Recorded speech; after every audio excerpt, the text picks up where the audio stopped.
Math private কেয়ারের পক্ষ থেকে সকলকে স্বাগতম। আজকে নবম ও দশম শ্রেণীর সাধারণ গণিতের 13.1 এর 9 নাম্বার একটি প্রশ্ন নিয়ে এসেছি। এই প্রশ্নটির সমাধান দেখাবো।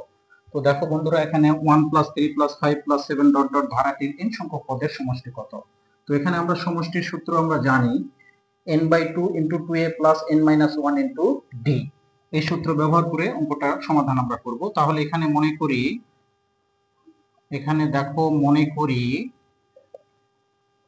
প্রথম পদ, ধারাটির প্রথম পদ a সমান কত দেওয়া আছে 1। তাহলে এখানে ধারাটির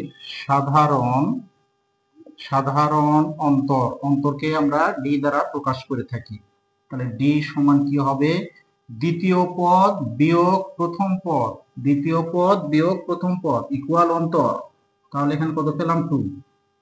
আর এখানে পদ সংখ্যা কত দেওয়া আছে n। তাহলে অতএব n পদের সমষ্টি আমাদের বের করতে হবে। তাহলে n সংখ্যক পদের সমষ্টি সমান কি জানি আমরা, n ডিভাইডেড, সরাসরি সূত্র লিখতেছি আমরা, n divided 2 into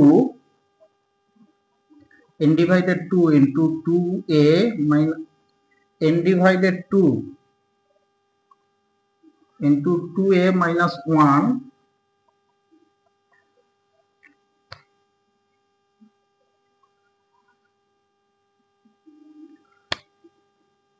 2a plus 1 n-1 into d। এইটা হলো সূত্র। আমরা জানি কি n/2 into 2a plus n-1 into d, এইটা হলো সমষ্টির সূত্র। তাহলে এখানে আমরা যদি বসায় দিই কি হবে, এখানে n, তাহলে এখানে n ডিভাইডেড 2 into এর মান কত 1 প্লাস, তাহলে এখানে n-1 into d এর মান কত বের করেছি, 2 বের করেছি আমরা। তো এখানে কি হবে, n ডিভাইডেড কত 2 n2, তাহলে 2 কে 2 প্লাস, এখন 2 দ্বারা যদি n কে আমরা গুণ করি তাহলে কি হবে 2n মাইনাস, অর্থাৎ প্লাসে মাইনাসে মাইনাস, 2 কে 2 এটা হয়। এখন মাইনাসের 2 আর প্লাসের 2 কি হবে, কেটে যাবে। তাহলে এখানে থাকবে কি n/2 গুণন কত থাকবে বন্ধুরা, এখানে থাকবে হলো 2n। এখন এই 2 আর এই 2 যদি কেটে যায় তাহলে কি থাকবে, এখানে n আর n যদি আমরা গুণ করি তাহলে কি হবে, এখানে n²। এইটাই হলো সেই আমাদের কাঙ্ক্ষিত সমাধান।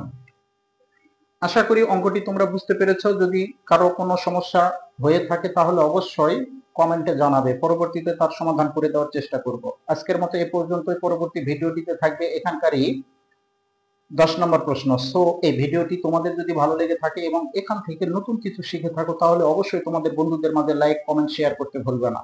সবাই ভালো থাকো, সুস্থ থাকো এবং শিখতে থাকো নতুন কিছু।